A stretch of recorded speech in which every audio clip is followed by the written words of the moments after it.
அமெரிக்க அதிபர் Donald Trump ஈரானுடைய 90% ஏவுகணை பலத்தை அழித்து விட்டோம் என்று சொல்லுகிறார்.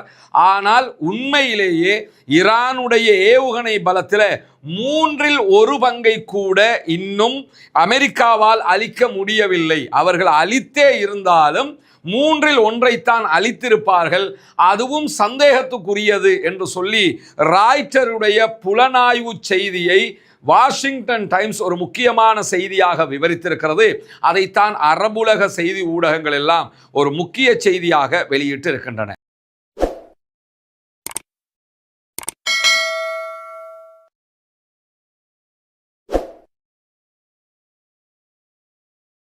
அன்பிற்கினிய சகோதர சகோதரிகளை, நம் அனைவர் மீதும் ஏக இறைவனுடைய அமைதியும் கருணையும் உண்டாகட்டுமாக என்கிற உயரிய பிரார்த்தனைகளோடு, நமக்கெல்லாம் தெரியும் ஈரானுக்கும் அமெரிக்க இஸ்ரேலுக்கும் இடையிலான ஒரு பாரிய யுத்தம் தற்போது நடைபெற்று வருகிறது. இந்த யுத்தத்தில் 3வது நாளில் இருந்தே நாங்கள் ஜெயிச்சிட்டோம்னு சொல்லி அமெரிக்க அதிபர் டொனால்ட் ட்ரம்ப் சொல்லிக்கொண்டே இருக்கிறாரு. ஆனால் சொல்கிறாரே தவிர ஜெயிச்சதை உலகத்தில் யாருமே கண்ணால் பார்க்க முடியலை. காரணம் என்னன்னு கேட்டால், அவர் வெற்றியை தனக்குரியதாக ஆக்கி கொள்வதற்கு பல தடவைகள் நாங்கள் ஜெயிச்சிட்டோம்ன்றதை சொன்னாலும் ஈரானுடைய தாக்குதல் வியூகமும் தாக்குதலுடைய அளவும் குறையாமல் கூடிக்கொண்டே இருப்பதை உலகமே பார்த்து கொண்டிருக்கிறது. 3வது நாளில் நாங்கள் ஜெயிச்சிட்டோம்னு சொன்னார். 7வது 8வது நாள் தாண்டும் போது ஹொர்முஸை மூடுறதாக ஈரான் திட்டங்களை வகுத்தது. 13வது நாளில் ஹொர்முஸ் நீர்நிலை மூடப்பட்டது. இன்று வரைக்கும் எந்த நாடுகளுக்கும் பெட்ரோலிய பொருட்களை ஏற்றுமதி செய்ய முடியாத ஒரு பாரிய இழப்பை உண்டாக்கும் விதமாக ஹொர்முஸ் நீர்நிலை மூடப்பட்டிருக்கிறது. உலகத்தின் 1/3 பெட்ரோலியம் விநியோகிக்கப்படக்கூடிய ஒரு பகுதி. ஒரு நாளைக்கு 20 மில்லியன் பேரல்களில் பெட்ரோலிய பொருட்கள் இந்த பகுதிகளால் விநியோகிக்கப்பட்டு கொண்டிருக்கிறது. 3000க்கும் மேற்பட்ட கப்பல்கள் இந்த பகுதிகளை பயன்பாட்டில் வைத்துக் கொண்டிருக்கிறது. இவ்வளவு பலமிக்க ஒரு பகுதியை ஈரான்கிற ஒரு நாடு கட்டுப்படுத்தி வைத்துக் கொண்டிருக்கிறது. உலக வல்லரசாக இருக்கிற அமெரிக்காவால் கூட ஹொர்முஸை ஓப்பன் பண்ண முடியாமல் இருக்குது. ஆனால் அமெரிக்க அதிபர் டொனால்ட் ட்ரம்ப் நான் ஜெயிச்சிட்டேன்னு சொல்கிறதோட சேர்த்து என்ன சொன்னார்னா, நாங்கள் 80% ஈரானுடைய ஏவுகணை கேப்பபிலிட்டியை இல்லாமலாக்கிட்டோம். அதே மாதிரி அவர்களுடைய 36க்கும் மேற்பட்ட கடற்படை கப்பல்களை அழிச்சிட்டோன்னாரு. பிற்பட்ட நாட்கள் அது 30 கப்பல் என்று சொன்னார். உலகத்துக்கு தெரிஞ்சு 2 கப்பல்கள் அழிக்கப்பட்டிருக்குது. இலங்கையினுடைய கடல் எல்லையில் அழிக்கப்பட்ட ஒன்று, அடுத்ததாக ஈரானுடைய மெடிக்கல் கப்பல் ஒன்று அழிக்கப்பட்டது. இதை தாண்டி ஈரானுடைய இராணுவ கப்பல்கள் என்று எதையும் அவர்கள் அழித்ததாக ஆதாரத்தோடு காட்டியதாக நீங்க பார்க்க முடியாது. இப்படியான சூழல்ல அமெரிக்க அதிபர் டொனால்ட் ட்ரம்ப் கடந்த வியாழக்கிழமை பேசுகிற நேரத்தில் என்ன சொன்னாருன்னா, ஈரானுடைய 90% ஏவுகணை பலத்தை நாங்கள் அழிச்சிட்டோம். இனி ஈரான் ஒன்றுமே கிடையாது. ஈரானுடைய கடற்படை கிடையாது, ஈரானுடைய தரப்படை கிடையாது, ஈரானுக்கு எதுவுமே கிடையாது, இப்போ எங்கள்கிட்ட கெஞ்சிக்கிட்டு இருக்கிறாங்க என்றெல்லாம் சொல்லி இருந்தார். ஆனால் வாஷிங்டன் டைம்ஸ் வெளியிட்டிருக்கக்கூடிய ஒரு முக்கியமான செய்தி இன்றைக்கு அரபு நாடுகளுடைய, குறிப்பாக சவுதி அரேபியாவினுடைய முக்கியமான பத்திரிகைகளில் தலைப்புச் செய்தியாக மாறியிருக்கிறது. ராய்ட்டர் தான் இந்த செய்தியினுடைய மூலமாகவும் இருப்பதாக செய்தி சொல்லுகிறது. அது என்ன செய்தி என்று சொன்னால், அமெரிக்க அதிபர் டொனால்ட் ட்ரம்ப் ஈரானுடைய 90% ஏவுகணை பலத்தை அழித்து விட்டோம் என்று சொல்லுகிறார். ஆனால் உண்மையிலேயே ஈரானுடைய ஏவுகணை பலத்தில் 1/3 கூட இன்னும் அமெரிக்காவால் அழிக்க முடியவில்லை. அவர்கள் அழித்தே இருந்தாலும் 1/3 அழித்திருப்பார்கள். அதுவும் சந்தேகத்துக்குரியது என்று சொல்லி ராய்ட்டருடைய புலனாய்வு செய்தியை வாஷிங்டன் டைம்ஸ் ஒரு முக்கியமான செய்தியாக விவரித்திருக்கிறது. அதைத்தான் அரபுலக செய்தி ஊடகங்கள் எல்லாம் ஒரு முக்கிய செய்தியாக வெளியிட்டு இருக்கின்றன. எனவே இந்த செய்தி என்பது நேரடியாக அமெரிக்க அதிபர் டொனால்ட் ட்ரம்ப் சொல்லியிருக்கக்கூடிய, அவர் தனக்கு தானே வெற்றியை எடுத்துக்கொள்வதற்காக சொல்லக்கூடிய வாதங்களுக்கு நேர் முரணாக இருக்கிறது. அது மட்டுமல்லாமல் ராய்ட்டர் இந்த செய்திகளை சும்மா சொல்லலை, எடுத்தாம்போக்கில் சொல்லலை. பென்டகனுடைய அமெரிக்காவினுடைய உளவுத்துறையைச் சேர்ந்த மிக முக்கியமான 5 அதிகாரிகளை மேற்கோள் காட்டித்தான் சொல்லி இருக்கிறது. அது மட்டுமல்லாமல் அந்த 5 அதிகாரிகளுடைய அடையாளங்களை வெளிப்படுத்த முடியாது பாதுகாப்பு காரணங்களுக்காக என்கிற செய்திகளையும் சொல்லியிருக்கிறார்கள். பொதுவாகவே இந்த இன்வெஸ்டிகேஷன் ஜேர்னலிசத்தை நீங்கள் எடுத்துக்கிட்டீங்கன்னா அதில் இந்த அடையாளங்களை வெளிப்படுத்த மாட்டாங்க, ஆனால் நுணுக்கமான செய்திகளை கொண்டு வந்து தருவார்கள். அந்த அடிப்படையில் அமெரிக்க அதிபர் டொனால்ட் ட்ரம்ப் ஈரானுடைய ஏவுகணை பலத்தில் 90% காலி பண்ணிட்டேன் அப்படிங்கிறாரு. ஆனால் அமெரிக்காவினுடைய உளவு பிரிவு என்ன சொல்லுதுன்னு கேட்டால் இல்லை 30% கூட நாங்கள் இன்னும் காலி பண்ணலை, அதுவே எங்களுக்கு டவுட்டாக இருக்குது அப்படிங்கிறாங்க. எனவே இந்த யுத்தத்தில் அமெரிக்க அதிபர் டொனால்ட் ட்ரம்ப் சொல்கிற மாதிரி நான் ஜெயிச்சிட்டேன்னு சொல்லி அவர் நொபேல் பரிசை எனக்கு தாங்கன்னு கேட்ட மாதிரி சொல்கிறாரே தவிர உண்மையில் அவர் ஜெயிக்கவில்லை என்பதை நாம் இந்த இடத்திலே புரிந்து கொள்ள வேண்டும். அதிலையும் இன்னும் சில செய்திகள் என்ன சொல்லப்படுதுன்னு கேட்டால் ஈரானுடைய இந்த ஏவுகணை திறனை அழிப்பதற்காக அமெரிக்காவால் நடத்தப்பட்ட தாக்குதல்களில் ஈரானுடைய சில இராணுவ மையங்கள் மேலே நடத்தப்பட்டிருக்கக்கூடிய தாக்குதல்களில் ஏவுகணைகளுடைய பல ஏவுகணைகள் மண்ணில் புதைந்திருக்கலாம். அது புதஞ்சிருக்குதே தவிர அது அந்த இடத்துல வெடித்து செதறலை என்கிறத புரிஞ்சுக்கிறங்க. எனவே அந்த ஏவுகணைகளை ஈரான் மீண்டும் எடுத்து மீண்டும் பயன்படுத்த முடியும்.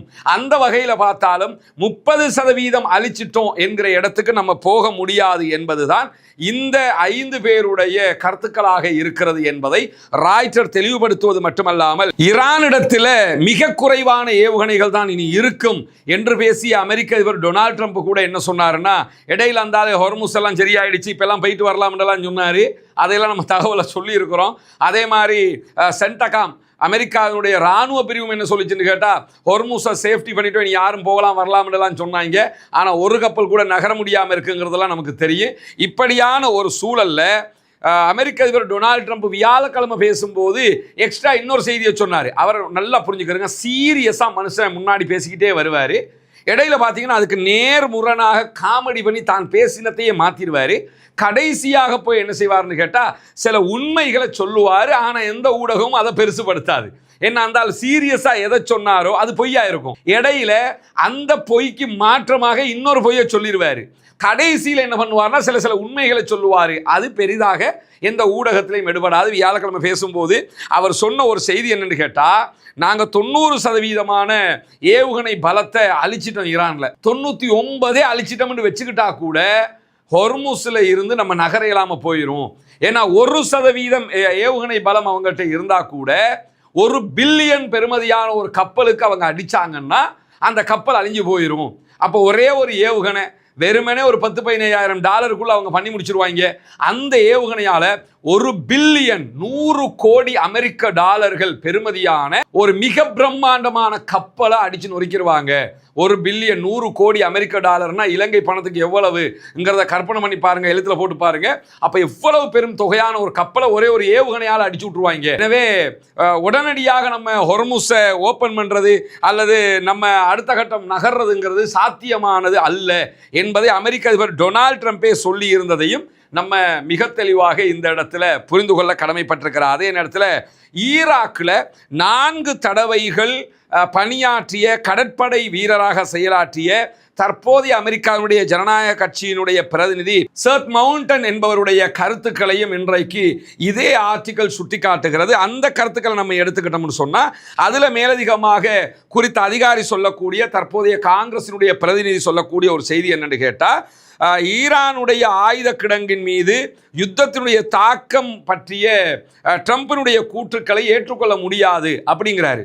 ட்ரம்ப் 90% அழிச்சிட்டோம் 80% அழிச்சிட்டோம்ங்கிறதையெல்லாம் நம்ம ஏற்றுக்கிற முடியாது, அந்த அளவுக்கு அமெரிக்கா அழிக்கலை என்று சொல்லக்கூடியவர் ஈரான் புத்திசாலித்தனமாக தங்களுடைய ஏவுகணை திறன்களை தக்க வைத்துக் கொண்டிருக்கிறது என்பதை நாம் புரிந்து கொள்ள முடியும்.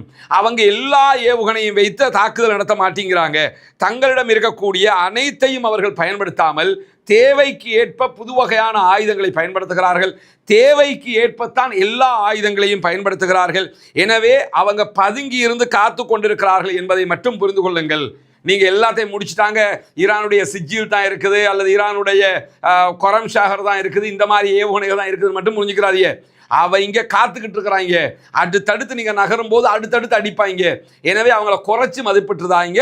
புத்திசாலித்தனமாக அவர்கள் நகர்ந்து கொண்டிருக்கிறார்கள் என்று மிக புத்திசாலித்தனமாக இந்த ஆளு ஈரானை பற்றி புரிந்து கொண்டு பேசியிருக்கிறதையும் அதே ஆர்டிகல் சுட்டிக்காட்டியிருப்பது மட்டுமல்லாமல் அமெரிக்காவினுடைய பிரதான இலக்கு ஈரானுடைய இந்த ஏவுகணை திறன்கள் தான் என்பதை நம்ம புரிஞ்சுக்கிறோம். குறிப்பாக இதுவரைக்கும் அமெரிக்கா வெளியிட்டிருக்கக்கூடிய தகவல்களில் 10,000க்கு மேற்பட்ட ஈரானுடைய இராணுவ இலக்குகளை தாக்கி இருப்பதாக சொல்கிறார்கள். ஈரான் மேல 10,000க்கு மேற்பட்ட இராணுவ இலக்குகள் 10,000 அடிச்சிருந்தா இப்ப ஈரானே காலியாக இருக்கனே.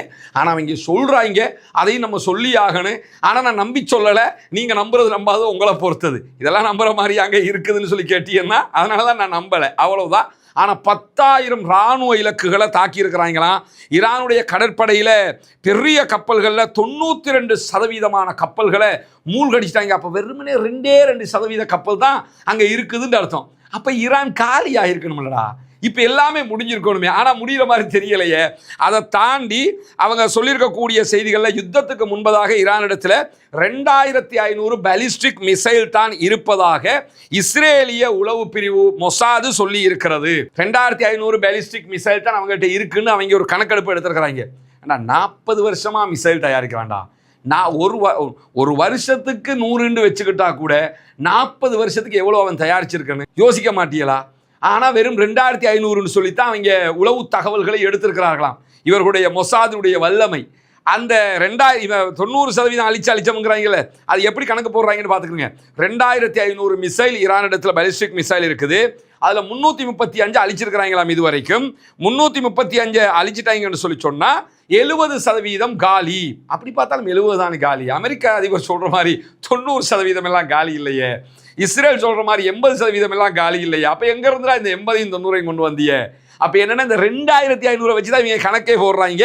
அதனால தான் இவங்க கேவலப்பட்டுக்கிட்டு நிற்கிறாங்கிறதையும் புரிஞ்சுக்கிறேங்க. இதே நேரத்தில் தனிப்பட்ட கருத்தாக இஸ்ரேலுடைய இராணுவ அதிகாரியை மேற்கோள் காட்டி ராய்ட்டர் ஊடகம் சொல்லும் போது என்ன செய்தியை விவரிக்கிறது என்று கேட்டால், ஈரானிடத்தில் இருக்கக்கூடிய திறனில் மீதம் இருக்கக்கூடிய கடைசி 30% அழிப்பது என்பது அசாத்தியமானது. 70% ஏவுகணை பலத்தை அழிச்சிட்டாங்களாம், இது இஸ்ரேல் சொல்றது. ஆனா அதுல மீதி 30 அழிக்கிறதுங்கிறது அசாத்தியமானது அப்படிங்கிறாங்க. அமெரிக்க அதிபர் சொல்றாரு 90% அழிச்சிட்டோம்ங்கிறார் ஒரு இடத்துல 80%, கடைசியா 99%. அப்படின்னா ஒரே ஒரு சதவீதம் இருந்தா கூட ஈரான் கப்பல்கள் மேல அட்டாக் பண்ணும் என்று அமெரிக்க அதிபர் சொல்றாரு. இஸ்ரேல் என்ன சொல்லுதுன்னு கேட்டா 70% அழிச்சிட்டோம், மீதி 30% இருக்கு, அதை அழிக்கிறது அசாத்தியமானது. இப்ப என்னடா பண்ண போறீங்கிற கேள்வி இருக்குதா இல்லையா? எனவே இவர்கள் பொய்க்கு மேல் பொய்யை ஈரானை பற்றி சொல்லுகிறார்களே தவிர உண்மையிலேயே ஈரானுடைய ஏவுகணை திறன்களை இவர்கள் அழிக்கவில்லை என்பதற்கு இதே ஆர்டிக்கல் மிக முக்கியமான 2 ஆதாரங்களை சொல்கிறது. அமெரிக்காவுடைய கடுமையான தாக்குதல்கள் நடத்தப்பட்டிருக்கும் போது கூட ஈரானிடம் ஆயுதங்கள் தீர்ந்து விடவில்லை என்பதை ஈரான் நிரூபித்துக் கொண்டே இருக்கிறது. இன்றைக்கும் அவங்க அபுதாபி, குவைத்து பல இடங்கள் மேல தாக்குதல் நடத்துறாங்க, இஸ்ரேல் மேல மிசைல் அட்டாக் பண்றாங்க. எனவே அவர்கள் தொடர்ந்து தாக்குதல் நடத்துவதிலிருந்து அவரிடத்தில் ஆயுதங்கள் குறையவில்லை, தேவைக்கு மேலாக அவரிடத்தில் மிசைல்ஸ் இருக்கிறதுங்கிறதுக்கு ஒரு ஆதாரம். 2வதாக கடுமையான தாக்குதல்கள் நடத்தப்பட்ட தெஹ்ரானுடைய இடங்களில் மிக முக்கியமானதுதான் பித்கானே என்கிற ஈரானுடைய இராணுவ தளம். இந்த பித்கானே தளத்தின் மீது பல தடவைகள் இந்த யுத்தம் ஆரம்பித்து இப்போ நம்ம ஒரு மாதத்தை நெருங்கும் போது ஒரு 15 தடவைக்கு மேலே இந்த இராணுவ தளத்தின் மேலேயே அமெரிக்காவும் இஸ்ரேலும் குண்டு போட்டிருப்பாங்க. ஆனால் அதே இடத்துல இருந்து ஈரான் மீண்டும் மீண்டும் ஏவுகணைகள் அட்டாக் பண்ணிக்கிட்டே இருக்கிறான். அது எப்படி அழிக்கப்பட்ட இடத்துல 15 தடவைக்கு மேலே அழிச்சிருக்கிறீங்க, அதே இடத்துல இருந்து ஏவுகணையை ஏவுறான்னு சொன்னால் நீங்கள் அழிச்சதாக சொல்றது எல்லாமே தவறான இடங்கள். அவங்க பூமிக்கடியில் மிக பெரும் பங்கர்களில் இந்த ஏவுகணைகளை சேமித்து வைத்திருக்கிறார்கள் என்பதுதான் இந்த ஆர்டிகளுடைய சாராம்சமான செய்தியாக இருக்கிறது. எனவே இந்த நிலை வரைக்கும் ஈரானுடைய கை ஓங்கி இருக்கிறது, ஈரான் ஜெயித்து கொண்டிருக்கிறது, ஈரான் தான் முன்னணியில் இருக்கிறது, ஈரான் தான் வெற்றி பெற்றுக் கொண்டிருக்கிறது.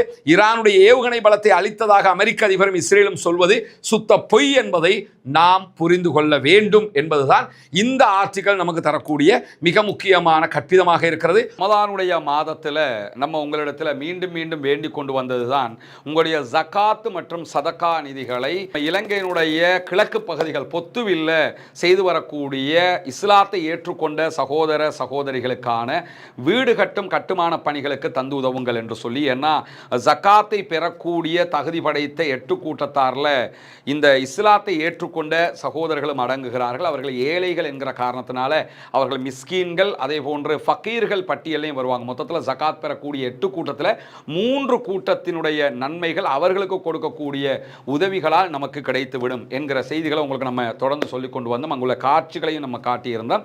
ஏற்கனவே 5 வீடுகளை நம்ம கட்டி கையளிச்சிருக்கிறோம். அந்த காட்சிகள் எல்லாம் தொடர்ந்து நீங்கள் பார்த்து வருகிறீர்கள். அதை தாண்டி இன்னும் 9 வீடுகள் கட்ட வேண்டிய தேவை இருக்கிறது. மொத்தம் 14 வீடுகள் என்கிற தகவல்களை உங்களுக்கு நம்ம சொல்லி வந்தோம். கான உதவிகளை நீங்கள் தொடர்ந்து வழங்கி வருகிறீர்கள். உங்களுடைய ஜக்காத்து தான தர்மங்களை தந்து வருகிறீர்கள். அந்த அடிப்படையில் தற்போது நம்ம 6வது வீட்டை கட்டுகிற பணியை ஆரம்பித்திருக்கிறோம். அதனுடைய காட்சிகளை தான் நீங்கள் முன்னாடி பார்க்குறீங்க. நீங்கள் தரக்கூடிய உதவிகளை கொண்டுதான் மக்களுக்கு தேவையான ஏழை எளிய மக்களுக்கு உரிய எல்லா காரியங்களையும் நம்ம பண்ணி வர்றோம். தித்வா புயலுக்கான பணிகளாக இருந்தாலும் சரி, அதற்கு பிறகு வாட்டர் டேங்கை நம்ம ஓப்பன் பண்ணி கொடுத்ததாக இருந்தாலும் சரி, மற்ற எல்லா பணிகளும் நீங்கள் தரக்கூடிய ஜகாத்து தான தர்மங்களை கொண்டு ஏழைகளுக்கு முறையாக செய்யப்பட்டு வருகிறது என்பது உங்களுக்கு தெரியும். அந்த அடிப்படையில் தான் தற்போது அல்ஹம்துலில்லாஹ் 6வது வீடை கட்டுகிற பணியை நம்ம ஆரம்பிச்சிருக்கிறோம். இந்த பணி தொடர்ந்து நடைபெற்று 14 வீடுகளும் மீதி இருக்கக்கூடிய 9 வீடுகளும் கட்டி முடிக்கப்பட வேண்டும் என்பதுதான் என்னுடைய பிரார்த்தனையும் நிச்சயமாக உங்களுடைய பிரார்த்தனையாகவும் இருக்கும். எனவே இந்த பணியை சிறப்பாக முடிப்பதற்காக தொடர்ந்தும் உங்களுடைய உதவிகளை வாரி வழங்குங்கள் என்கிற கோரிக்கையை இந்த இடத்திலே முன்வைத்துக் கொள்கிறேன். பொறுத்திருந்து பார்ப்போம் என்னவெல்லாம் நடக்கிறது என்பதை. ஆக்கிரமிப்புகள் ஓய வேண்டும், ஆக்கிரமிப்பாளர்கள் ஓய வேண்டும், அமைதி பெற வேண்டும் முழு உலகமுமே என்பதோடு மத்திய கிழக்கில் நடக்கிற இந்த பாரிய யுத்தம் நிறுத்தப்பட்டு அனைவரும் நிம்மதி பெருமிச்சோடு வாழ வேண்டிய ஒரு காலகட்டம் உருவாக வேண்டும் என்கிற பிரார்த்தனைகளோடு ஆக்கிரமிப்பாளர்களுக்கு எதிராகவும் ஆக்கிரமிப்புக்கு எதிராகவும் தொடர்ந்து ஜனநாயக ரீதியாக குரல் எழுப்புவோமாக. வாஹிர் தஅவானா அல்ஹம்துலில்லாஹி ரப்பில் ஆலமீன்.